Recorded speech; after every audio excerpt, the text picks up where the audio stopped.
वफाकी हुकूमत का चेयरमैन नैब की तकर्री से मुताल्लिक वाज़ेह मौक़िफ़ सामने आ गया है। ऑर्डिनेंस के जरिए जस्टिस रिटायर्ड जावेद इकबाल को नए चेयरमैन नैब की तैनाती तक तौसीह दे दी गई है। इस पर पीपल्स पार्टी का मौक़िफ़ जानेंगे। साथ ही National Electric and Power Regulatory Authority NEPRA ने सिंध हुकूमत को के इलेक्ट्रिक बिल के जरिए म्यूनिसिपल टैक्स वसूल करने की इजाज़त दे दी है। अब कराची वालों से म्यूनिसिपल टैक्स जो है वो के इलेक्ट्रिक के बिल के जरिए वसूल किया जाएगा और कहा यह जा रहा है कि कराची की आवाम से अरबों रुपए निकलवाने का ये प्लान है। इस हवाले से हम बात करेंगे वज़ीर इत्तलात से जनाब सईद गनी साहब हमारे साथ मौजूद हैं। अस्सलाम वालेकुम सईद साहब। जी जनाब, वालेकुम सलाम।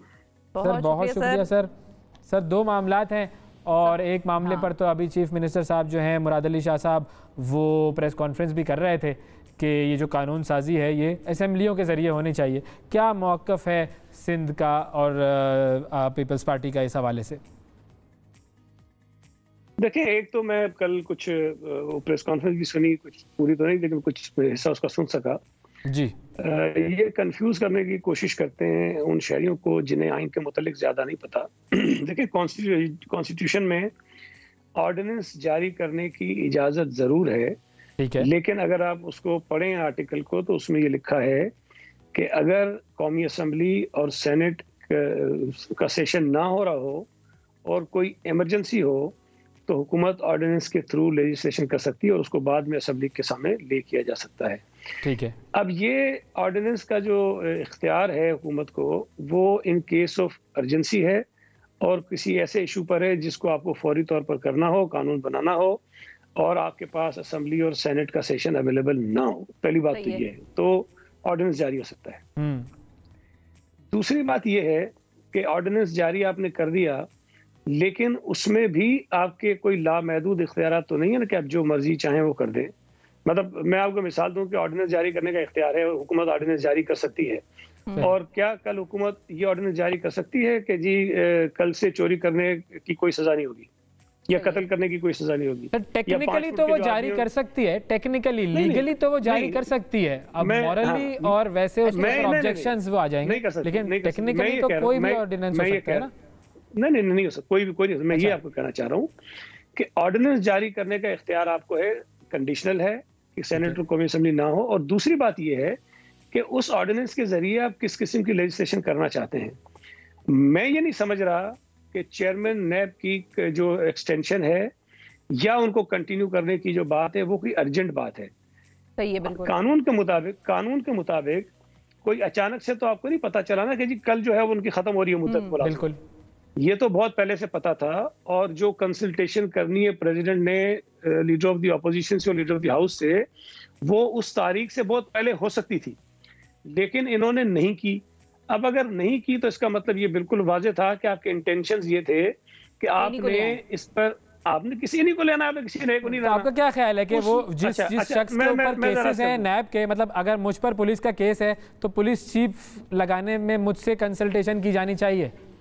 टेक्निकली थोड़ा सा ये भी हमें समझाएं। अगर कानून में कोई कदगन नहीं है और कानून में ये पाबंदी है कि अवैस मंगलवाला साहब से कंसल्टेशन होना जरूरी है, तो आप कानून के तहत चलेंगे। तो ये या तो कानून में लिखा होता, या तो ये कानून में लिखा होता कि जनाब कोई ऐसा शख्स या लीडर ऑफ द ऑपोजिशन जिसके ऊपर कोई नैब के केसेस होंगे उससे मुशावरत नहीं हो सकती। बहुत से प्रोविजन होते हैं ना, इस वक्त कानून में ऐसी कोई चीज मौजूद नहीं है।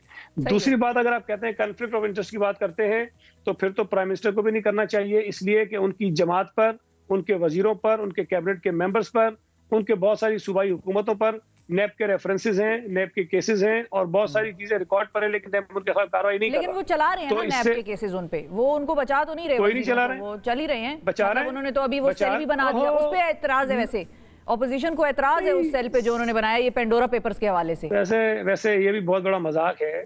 वो कह रहे हैं कि सेल बनाऊंगा, सेल बनाऊंगा, मैं खुद उसकी निगरानी करूंगा। और भाई आपके साथ तो बैठे हुए सारे लोग जिनके खिलाफ तहकीकात होनी है, आप उनको बचाने के लिए कोशिश कर रहे हैं। अगर आपने करना है तो फिर जिस तरह पहले बना था ना, MI भी होगी, ISI भी होगी, जजेस भी होंगे, मॉनिटरिंग भी होगी, पता नहीं क्या क्या चीज होगी, उसी के उस पे ना आप कैसे कर सकते हैं ये? किसी और के लिए कोई और फॉर्मूला होगा, आपके लिए कोई एक और चीज़ ये नैब के हवाले से कि अब कल जो फारूक नसीम साहब की स्टेटमेंट्स थी वो ये कह रहे थे कि जो तरीक़ाकार है वो ये है कि leader of the house and opposition दोनों इसका फैसला करते हैं, और अगर इन केस वो किसी तरीके से ना कर सकें इन कंसल्टेशन तो फिर कमेटी बन जाएगी। अब जब कमेटी बन जाएगी तो फिर कमेटी में तो अपोजिशन भी ज़ाहिर है अपने जो एतराज़ात हैं या रिजर्वेशंस हैं या अपने नाम हैं वो दे देंगे। तो क्या कमेटी के थ्रू ये चीज़ सॉल्व होना ज़्यादा आसान नहीं है बजाय इसके कि शहबाज शरीफ वर्सेस इमरान खान हो जाए इस वक्त? देखिए एग्जैक्टली यही तरीका इलेक्शन कमीशन के हवाले भी है कि अगर आपस में मुशावरत के नतीजे में किसी एक नाम पर इत्तेफाक नहीं होता तो उसमें भी पार्लियामेंट्री कमेटी बनी हुई है। अभी तो देखिए बात ये है ही नहीं ना कि कमेटी बननी चाहिए नहीं बननी चाहिए। ये तो चले इस पे तो हम मान भी लें कि ये ठीक है, अगर इत्तेफाक नहीं होता कोई रास्ता तो होना चाहिए जी, तो रास्ता दे दिया। सदर साहब से मुशावरत की बात अलबत्ता की है उन्होंने, आरिफ अलवी साहब से नहीं सदर नहीं आप गलत समझ रही हैं। बेसिकली मशावरत सदर ने करनी है, अपॉइंटिंग अथॉरिटी सदर है। सही हाँ जी, सदर के ऊपर ये पाबंदी है कि वो मशावरत करेंगे दोनों से। ये वजीर आजम के लिए नहीं है, लीडर ऑफ द अपोजिशन के लिए नहीं, प्रेसिडेंट के लिए है। तो प्रेसिडेंट ही मशावरत करने के जो है वो जिम्मेदार हैं और उनकी जिम्मेदारी बनती है कि वो करें। लेकिन देखें इसमें भी इन्होंने कुछ चीजें की हैं जो शायद ठीक हो, लेकिन बदनीयती है इस पूरे इस लेजिस्लेशन के पीछे। और इसके पीछे मकसद एक था, मकसद एक ये था कि जस्टिस जावेद इकबाल को कंटिन्यू कैसे कराएं, जो मौजूदा कानून के मुताबिक पॉसिबल नहीं था। अब मुझे तो समझ नहीं आती, सच्ची बात यह है कि मेरी राय तो यह है कि जस्टिस जावेद इकबाल को खुद बाइज्जत तरीके से छोड़ के चले जाना चाहिए कि आप जिस ओहदे पर जिस मनसब पर फायज हैं वो कंट्रोवर्शियल नहीं होना चाहिए। बदकिस्मती से पिछले कई सालों से हो रहा है।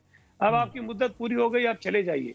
आपके एक नाम की वजह से अगर पर्सन स्पेसिफिक लेजिस्लेशन होगी, किसी एक आदमी को फायदा पहुंचाने के लिए कानून बनेगा, तो उस कानून की वैसे ही कोई अखलाकी जो है वो हैसियत होती नहीं है। अच्छा, अब जरा कराची हाँ सिर्फ एक पॉइंट है वो जो आप कह रहे थे ना कि कानून में ये चीज है कि अगर इमरजेंसी सिचुएशन में आपने कोई कानून लाना है तो आप ऑर्डिनेंस पास कर सकते हैं, अगर इमरजेंसी में सेशन ना आ सके तो क्या इमरजेंसी में सेशन कॉल नहीं हो सकता? वो भी हो सकता है बजाय इसके कि ऑर्डिनेंस ही ले आए आप, सेशन कॉल कर लें हफ्ते के अंदर अंदर। इन्होंने तो बड़े मजाक किए हैं, रात को 11 बजे 12 बजे कॉल करते हैं, सुबह 10 बजे सेशन है, ये भी किया इन्होंने। इस हुकूमत ने किया ये तो मेंबर्स को टाइम नहीं देते हैं कि वो असेंबली में पहुंच सके, और उसमें भी बदयानती होती है कि जी मेंबर्स ना पहुंचे और हम अपना काम कर लें। सही। तो सर अब जरा कराची पर आते हैं। ये कराची के हवाले से ये जो एक आप लोगों ने एक प्लान बनाया है कि अरबों रुपए जो है वो के इलेक्ट्रिक के थ्रू जो है वो KMC तक पहुंचेंगे, ये क्या है, इसके पीछे क्या नीयत है? के इलेक्ट्रिक का भी आप जानते हैं हाल, KMC का भी आप हाल जानते हैं, क्या है ये? मैं आपसे अर्ज करूं, देखें अर्ज करूं मैं आपसे, वसीम अख्तर साहब के बहुत सारे बयानात, बहुत सारी चीजें आपको याद होंगी। वो कहते थे हमारे पास वसाइल नहीं है जी, और मैंने हमेशा ये कहा है कि जी KMC खुद ये बताए कि उनकी अपनी जो रेवेन्यू कलेक्शन है उसकी क्या पोजीशन है।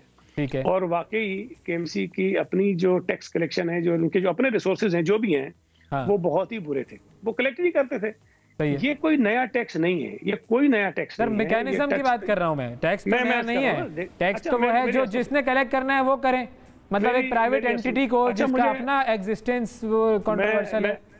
मैं अर्ज कर दूं आपसे, जरा मैं आपको तसल्ली कराता हूं ना आपकी जी। देखिए बात ये है कि अगर टेलीविजन लाइसेंस की फीस आपके बिजली के बिल के जरिए ली जा सकती है, मुझे बताइए कि क्या जवाब है? गलत है। बहुत सारे घरों में तो शायद आजकल PTV देखा भी नहीं जाता होगा जी, ऐसा ही है, लेकिन ये चल रहा है और वो ले रहे हैं। इसलिए ले रहे हैं कि PTV खुद जाके कलेक्ट नहीं कर सकता हर घर से 35 रुपए या 50 रुपए, शायद 100 रुपए हो गई जो भी है, वो नहीं ले सकता है। तो इन्होंने एक मैकेनिज्म बना दिया कि आपकी बिजली के बिल के अंदर जो ये आपके ऊपर ड्यू है, आपको देना है जी। इसी तरह जो म्यूनिसिपल टैक्स है वो भी KMC ने किसी प्राइवेट पार्टी को दिया हुआ था कलेक्शन के लिए। वो कलेक्ट करते थे, कुछ परसेंटेज वो अपने पास रखते थे एज अ कलेक्शन चार्जेस और कुछ वो KMC को देते थे। अब वो कलेक्शन का जो प्रोसीजर था, जो प्रोसेस था, जो इनका मैकेनिज्म था, वो सक्सेसफुल नहीं है और वो कलेक्ट नहीं कर पा रहे हैं। उससे हो ये रहा है कि फाइनेंशियली KMC जो है वो क्राइसिस में जा रही है। जब KMC क्राइसिस में होगी तो आप जो एक्सपेक्ट करते हैं कि जी KMC की जिम्मेदारी है वो पूरी करें, वो पूरी नहीं कर सकेंगे। अगर आप KMC के वसाइल जो उनके पास होने चाहिए उसका कोई मैकेनिज्म नहीं बनाएंगे कि वो बेहतर हो, तो मेरा ख्याल है कि KMC अपने पैरों पर नहीं खड़ी होगी। अब इसमें सिर्फ ये जो हमारी PTI के दोस्तों ने, ऑपोजिशन ने शोर मचाया है, और इवन MQ में इस पे शोर मचा रही है, जो खुद देने की जिम्मेदार है, जिनको चाहिए था कि वो लें टैक्स।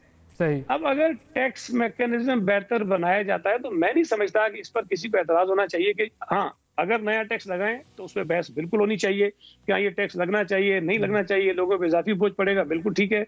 लेकिन एक ऐसा टैक्स जिससे आप एक्सपेक्ट करते हैं कि म्यूनसिपल सर्विसेज आपके शहर में बेहतर हों, वो लोग आपके जो उनकी जिम्मेदारी है वो पूरी कर सकें, लेकिन आप कहते नहीं टैक्स नहीं, हम टैक्स नहीं देंगे, ना देने की भी कोई बात नहीं करता, कहते बिजली के बिल में नहीं देंगे। तो भाई वो अगर बिजली के बिल में कोई नहीं देगा, आपके घर पे पुलिस वाला के खड़ा हो जाएगा जी म्यूनसिपल टैक्स मुझे, तो ये भी एक तरीका हो सकता है ना।